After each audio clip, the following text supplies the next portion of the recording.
اعوذ باللہ من الشیطان الرجیم، بسم اللہ الرحمن الرحیم۔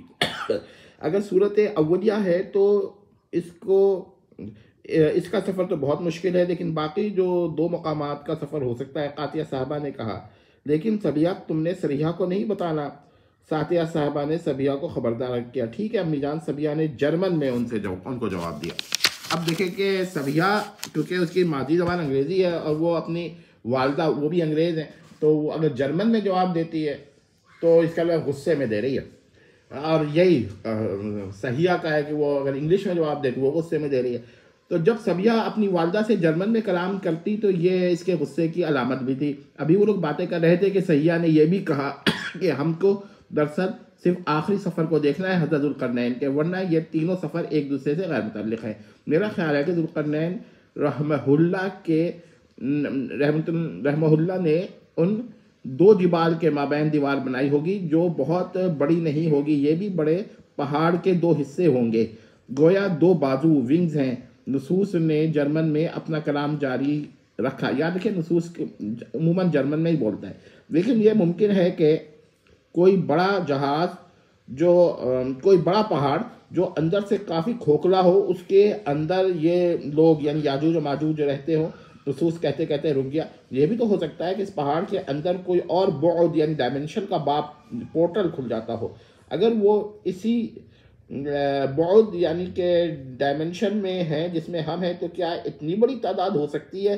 اخلاص صاحب نے سوال کیا۔ میرا خیال ہے کہ ان کے قد فی الحال چھوٹے ہیں، لیکن جب وہ باہر آئیں گے تو ان کو فضا میں یہ صلاحیت پیدا ہو جائے گی اور ان کا قد بھی بڑھے گا اور ان کی تناسل بھی بہت تیزی سے ہوگا۔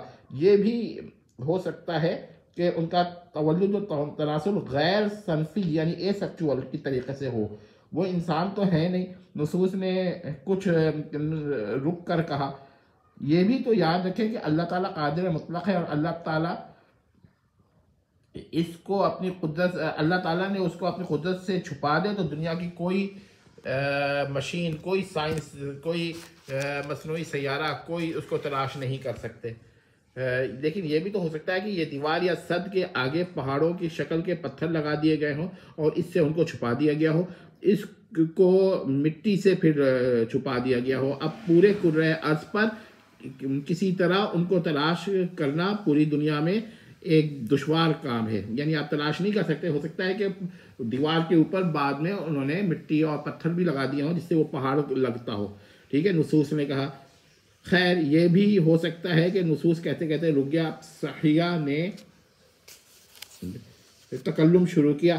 ایک اہم غلطی ہم سب کر رہے ہیں کہ اس دیوار کو بڑی دیوار سمجھ رہے ہیں۔ ہو سکتا ہے کہ وہ نسبتاً چھوٹی دیوار ہو یا چھوٹی دیوار ہو جس کو آسانی سے پتھروں اور چٹانوں سے چھپایا جا سکتا ہو۔ یہ بھی ہو سکتا ہے کہ ہم جن مقامات کا جائزہ لے رہے ہیں ہرگز وہاں پر دیوار نہ ہو۔ اس میں نہ ملنے پر بھی ایک حکمت ہے۔ نصوص نے کہا اگر دیوار مل گئی تو یہ سائنسدان لوگ اس کو توڑنے کی کوشش کریں گے، اور پھر اگر وہ ٹوٹ گئی تو یاجوج و ماجوج وقت سے پہلے نکل آئیں گے، اور اگر وہ وقت سے پہلے نکل آئے تو یہ خلاف قرآن اور خلاف احادیث ہوگا، اور خلاف قرآن اور خلاف حدیث کا ہونا محال ہے۔ یعنی کہ کون سا محال ہے؟ محال وقوعی ہے، یا اس کو آپ ریلیٹیولی امپاسبل کہہ دیجئے۔ اور ہر وہ واقعہ جس سے محال لازم آئے وہ بھی محال ہوتا ہے۔ صحیحہ کہتی چلی گئی کیونکہ فلسفی ہے نا، تو وہ اس طرح بات کر رہی ہے۔ پھر وہ واقعہ جس سے محال کے واقع ہونے کا خطرہ ہو یا محال واقع ہونے کے قریب ہو جائے وہ بھی محال ہوتا ہے، امپاسبل ہوتا ہے، اور یہ نہیں ہو سکتا کہ کچھ لوگ اس کو تلاش کر لیں۔ تو یہ دیکھے گا کہ جو لوگ یہ نیت سے جائیں گے ان کو تو بالکل ہی نہیں ملے گی، تو یقینی تو کبھی فیصلہ نہیں ہوگا۔ یہ انہوں نے بہت ہی اچھی بحث کی ہے، اور یہ ایک علمی بحث بھی ہے۔ آپ لوگ اس کے نیکسٹ پارٹ میں دیکھیے گا کہ کیا ہوتا ہے۔ والسلام تمت۔